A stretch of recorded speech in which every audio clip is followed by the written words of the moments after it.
सबने किया किंतु मनन पूर्वक किसी ने नहीं किया। बस यूं ही कानों पे आ रहे गुजर रहे, वैरायटी शो बन रही। अच्छी बात। इससे उसने ठीक कहा, उससे उसने ठीक कहा। परीक्षक बनकर तो श्रवण किया, परीक्षित बनकर किसी ने नहीं। वाह वाह वाह। बस आ रहे थे, चल रहे थे। क्या पूज्य बापू का यही प्रयास है कि हम लोग वैरायटी शो में बैठे? तो ये मानस तो कहता है सुनो और समझो, सुनी समझई जे मुदित मन। और जो समझ कर सुनेगा तो मन मुदित होगा, ये उसकी प्रसादी है, ये उसका परिणाम। क्या बात। जो एक बार सुनेगा और समझ कर सुनेगा ना, रस विशेष जाना तिन नाही, राम कथा सुनी जे अघाई। जो सुनकर अघाता है और घड़ी देखता है, सोचता है कि अभी कितना बजे। अरे बजने वाले के बजे ही और प्रतिदिन बजते रहते हैं। ये तो बजते ही रहते हैं, किंतु उसी की जो सुनेगा, तो महाराज जी कहते सुनी समुझई जे मुदित मन, समुझई। और हमारे यहाँ एक समझने का उदाहरण है। जब महाभारत लेखन के लिए महर्षि वेदव्यास जी बैठे,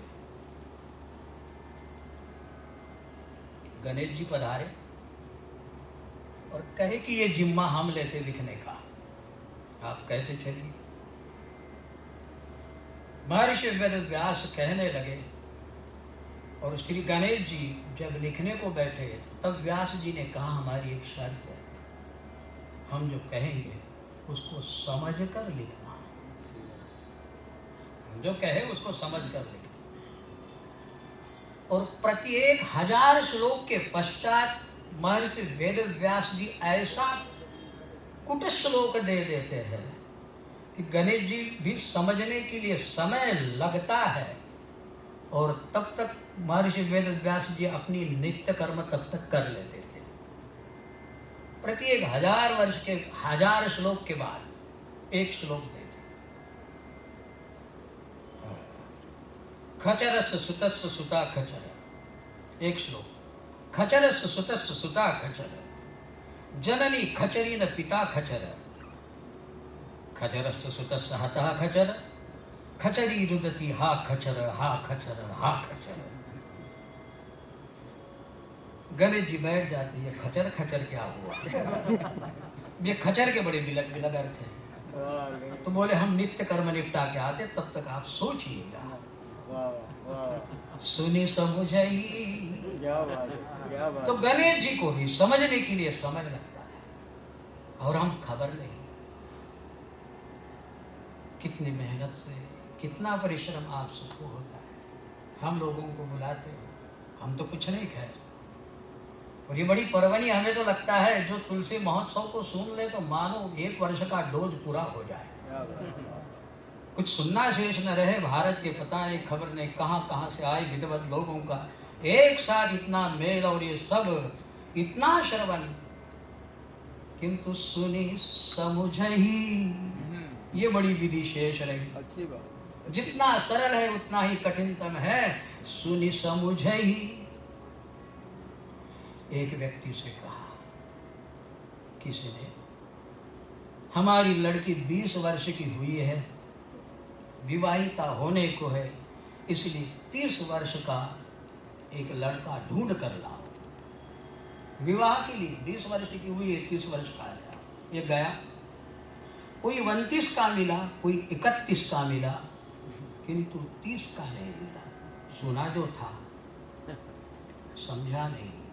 29 का था, 31 का था, लेकिन कैलकुलेशन नहीं हो रहा था, तो इसने 10-10 वर्ष की 3 लेके आ गया। क्योंकि कैलकुलेशन में 30 तो पूरा हो जाएगा। सुनी समझही, सुना तो है लेकिन समझा नहीं। सुनी समझही जे, और जो सुनकर समझेगा ना, तो मुदित मन। ये मुदित मन कोई एक्शन नहीं है, दे दूंगा आपको। हम आपसे कहते हैं, ये तो भीतरी प्रसन्नता आत्मा की है, जो अभिव्यक्ति नहीं है, जो अनायास ही और नित्य निरंतर प्रकट रहती है, वह कभी अप्रकट नहीं होती। पूज्य बाबू हम यहाँ देखते हैं सत्य, प्रेम, करुणा, और बापू का बल है ये तीन निर्देश पे, सत्य, प्रेम। मैं आपसे पूछूं, ये तीनों आचरणीय नहीं है। बापू जी क्षमा करें, ये तीनों भी आचरणीय नहीं है। मनन ये निश्चित है। बताइए, सत्य आचरण करके बताओ। हम सत्य बोल रहे हैं, लेकिन मैं सत्यवादी हूं का तनिक भी अहंकार है तो सत्य असिद्ध हो जाएगा, सत्य धूल धूसरित तो हो जाएगा। आप किसको सत्य कहते हो और किसको प्रेम कहते हो? क्या आई लव यू प्रेम है? जिन्होंने ये आई लव यू किया होगा उन्हें जाकर पूछिएगा, कोई प्रेम है? मैं आपसे अभिव्यक्ति है कि मैं तुमसे प्रेम कर रहा हूं, ये अभिव्यक्ति है। सत्य होता है, प्रेम होता है, करुणा होती है। करुणा की नहीं जाती, दया की जाती है। दया उसे कहते हैं, उसे पलटा दो तो क्या होगा? जो याद रखी जाती है उसका नाम दया है। और करुणा, इस वाक्य को पलटा दीजिए तो क्या होगा? जो कभी रुकती नहीं, ना रुक, जो कभी रुकती ही नहीं, जिस करुणा में निरंतरता है, बस उसी का नाम करुणा है। इसीलिए कारुण्य रूपम करुणा करंतम या कोरोना करंतम, कारुण्य रूपम कोरोना करंतम, फिर भी कारुण्य रूपम। ना करो ना करो, सुन मोरी बात, ना करो ना करो। वसंत मग मग ऋषो निषा मग नि नि नि द मग मग मग मग ऋषा।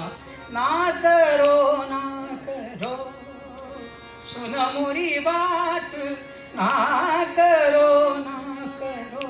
करो ना करो ऐसा यदि लगता हो तो न मिलाओ हाथ, हम जोड़त हाथ, न मिलाओ हाथ, हम जोड़त हाथ, न लगा मुख से मैले हाथ। ना करो ना करो, सुनो मोरी बात, ना करो। ये कोरोना हमको पढ़ाता है।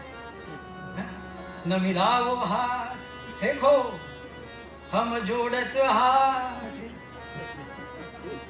न लगाओ मुख से मैले हाथ। मत डरो घर रहो कुछ दिन, बसानी धनी गम मद मम मम गम मम मम गम पम मम गम मम मम धनी नी गम मद मम ग मम मम गम ग शनि सा सनि सा नी धनी गम मद मम मम ग। मत डरो घर रहो कुछ दिन रात, कोरोना से मिल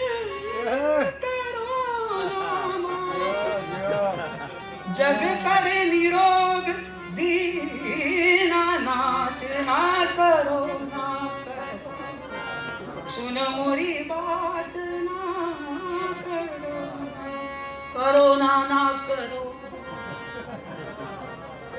तो ये ठाकुर जी की करुणा है कि कोरोना भेजा, जिसको उसको मुचके लगा दिया।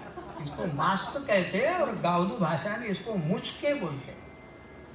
हम पहले ही जानवरों को देखते थे, क्योंकि कुछ भी चर जाया करते थे, कहीं भी घुस जाया करते थे, कुछ भी खा लेते थे। क्या बात है। सर्वधर्म सम्मेलन तो होटल में होता था। ये भी वाणी पूज्य बापू की बहुत पहले की है। सर्वधर्म सम्मेलन देखना चाहो तो होटल में देखिए, सब लोग आ जाते हैं, जय जय सिया राम हो जाता है। लेकिन कोरोना ने बहुत बड़ी शिक्षा दी। यहाँ कोई परहेज नहीं है, किंतु एक आसन पे नहीं बैठना, एक साथ नहीं जिमना, एक दूसरे के कपड़े नहीं पहनना, ये सब कोरोना ने करुणा करके सिखला दिया। इसलिए कारुण्य रूपम और आगे पर निरंतर नहीं, बस कोरोना प्रशिक्षा के लिए है। ठाकुर जी तो करुणा करंत है। तो ना सत्य और ना प्रेम और ना करुणा ये करने की चीज है, लेकिन जो भी इस बात को समझ लेगा, ये ऐसी चुनिंदी और बड़े अनुभव की पूज्य बापू की वस्तु है। सत्य जो हृदय से भिड़ जाए, आत्मा से छू जाए, प्रेम आहा जिसका दीदार संभव नहीं है, और करुणा जो निरंतर झरते रहती है। ऐसी सत्य प्रेम करुणा भी करणीय नहीं है, बल्कि सुनी समुझहि जे मुदित मन। जो सुनेगा समझेगा तो उसकी प्रसादी है, मुदित मन हो जाएगा। प्रसादे सर्व दुखानाम हानि ही रस्य उपजायते। और तुकाराम जी कहते मन करारे प्रसन्न सर्व सिद्धि के कारण। एक बार मन प्रसन्न हो जाए, पतंजलि जी भी कहते योगः चित्त वृत्ति निरोधा, जिससे भी चित्त वृत्ति का निरोध हो जाए योग सिद्ध हो जाएगा। ये चंपल ये चंचल मन यदि एक जगह स्थिर हो जाए ना, यही तो पूरी आत्म ऊर्जा को भड़ास करके ले जा रहा। वरना हम तो वे थे, क्या मांगता है इष्ट से, तू इष्ट का भी इष्ट है, तू इष्ट से भी श्रेष्ठ है, पर कामना से भ्रष्ट है। क्या बात है। तो इष्ट का भी इष्ट है, क्या भगवान से मांगे, उसके भी मांगने की जरूरत क्या है। तू वही है तत्वमसि, तो कहा है तू वही है, किंतु इन कामनाओं ने, इन मन ने हमें ऐसा दरिंदा बना दिया है। तो आइए संक्षेप में यदि कहूँ, सुनी समुझहि, तो समझना क्या है। तो एक छोटी सी बात कह देता हूँ, समय पूरा हो जाएगा। एक छोटी सी बात, तुलसी जी ने वंदना में किसी को भी नहीं छोड़ा। अब समझना, बंदौ किन्नर रजनीचर कृपा करम अवसर, किसी को नहीं छोड़ा। सुनो और समझना। संतों के चरणों में वंदन किया, ठीक है, असंतों के भी चरणों में वंदन किया। अब समझना, सुनी समुझहि। तो साधु के चरणों में जब तुलसी जी वंदन करते हैं तो बाबा कहते हैं तीन तरह से वंदन हुआ है। एक वंदन जो हुआ है, जो गुणी है, सुजन समाज। कोई भी राग बताया दिया करके जाइए, आपके मन में आए हो, लेकिन राग चेंज करिए तो हमको आनंद आता है।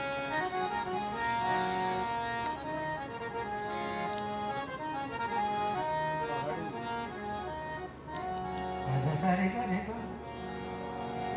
मा गा रे गा रे मा रे गा रे सा रे ध पा रे सा रे गा पा रे गा। क्या सा ग प ग प ध ध ध ध प ग प ध प ग रे ग। कौन लगाना?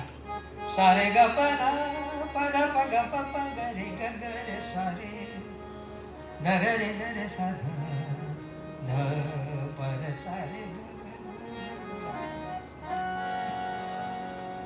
सुजन समाज सकल गुण का। भुवेश्वरी हो गया कोमल देवत। सुजन समाज सकल गुण खानी, करहु प्रणाम सप्रेम सुबानी। देखो एक, अब समझना आपको है, मैं सुनाऊंगा, सुनी समझे। एक, सुजन समाज सकल गुण खानी, करहु प्रणाम सप्रेम सुबानी। दूसरा, साधु चरित शुभ चरित कपासु, निरस विशद गुण में बल जासु। दो, तीन, बुध मंगल में संत समाज, जो जग जंगल तीरथ राज। कितने समाज हुए? सुजन समाज, साधु समाज प्रयाग, और तीसरा है मुद मंगल में संत समाज। और शास्त्रों को जाकर पूछे तो शास्त्र कहते हैं संतों का समाज नहीं होता। तो कैसे समझे? शास्त्र कहते शैले शैलेन माणिक्यम मौक्तिकम न गजे गजे, साधो नहीं सर्वत्रम क्या बात है, चंदनम नहीं वने वने। वाह वाह वाह, सर्वत्र नहीं होते, साधो नहीं सर्वत्रम। मौक्तिकम न गजे गजे, प्रत्येक हाथी में मौक्तिक नहीं होता और हर पर्वत पे माणिक्य नहीं होते, रत्न नहीं होते। साधो नहीं सर्वत्रम, विभक्ति है। और बाबा जी कहते साधु समाज को वंदना, साधु का समाज होता है। कुंभ मेला में चलो तो साधु ग्राम होता है, मेला छोड़िए गांव होता है। कैसे संयुक्त बनाएंगे, कौन साधु है कैसे जानेंगे? तो तुलसी जी बाप जी ने तो सबको प्रणाम किया। भाई प्रणम्य और शरण्य में भेद है। अच्छी बात, प्रणम्य क्योंकि हमारी नीति है, हमारी रीति, हमारी पद्धति है कि जो भी आए आगतम स्वागतम, प्रणम्य सारे है, किंतु शरण्य सब नहीं है। तुकाराम कहते ऐसा संता शरण जावे, ऐसा संता शरण जावे। फिर मुझे बापू जी कभी सुनाऊंगा, अभी तो गला वाला सब गया हुआ है।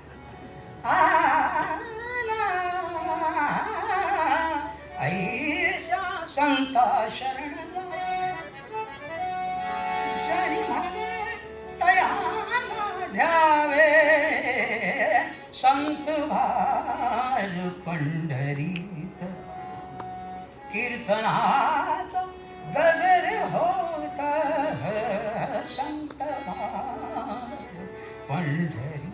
ऐसा संता शरण जावे, ऐसे संत को अंगुली निर्देश। और बाप जी भी कहते गीता जी में तद्विद्धि प्रणिपाते, परिप्रश्न है, पहले तो तद्विद्धि कहा। और पूज्य बापू बार बार कहते किसी गुरु के चरणों में जाओ तो पहले परिक्रमा लगा के आना।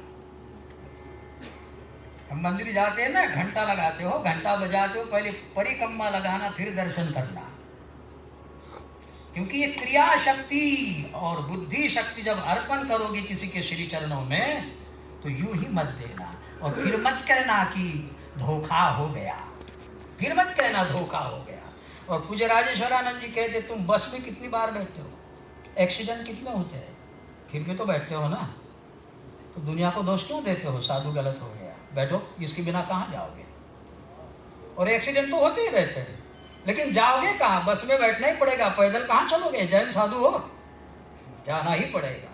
तो बात यह है कि तुलसी जी भी कहते हैं संत विशुद्ध मिलहि परिते, चित वही राम कृपा करी जे, अब मोहि भा भरोसा हनुमंता, और बिनु हरि कृपा।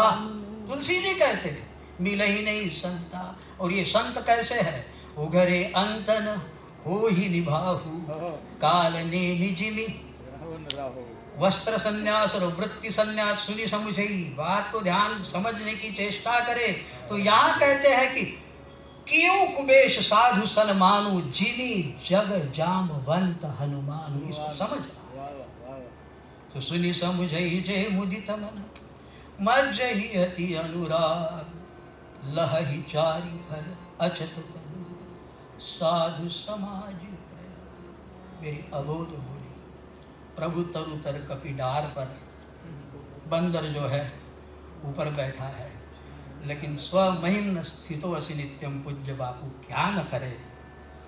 इसलिए पूज्य श्री जी के चरणों में बोले गए जो भी वचन है अर्पण करता हुआ और आप सभी के श्री चरणों में वंदन करता हुआ आपसे विदा लेता हूँ।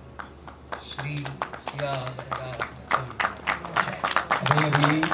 अभी श्री मुरलीदास जी महाराज मध्य प्रदेश से पधारे हुए, जो स्वामी राजेश्वरानंद जी के सहयोगी और उनके कृपा पात्र रहे हैं, श्री मुरलीदास जी महाराज से प्रवचन सुन रहे थे और बड़ी अच्छी चर्चा हम लोग सुन रहे थे। अब हम लोगों के बीच साकेतवासी पूज्य चरण रामचरितमानस के अद्वितीय विद्वान श्री पंडित रामकिंकर जी महाराज के कृपा पात्र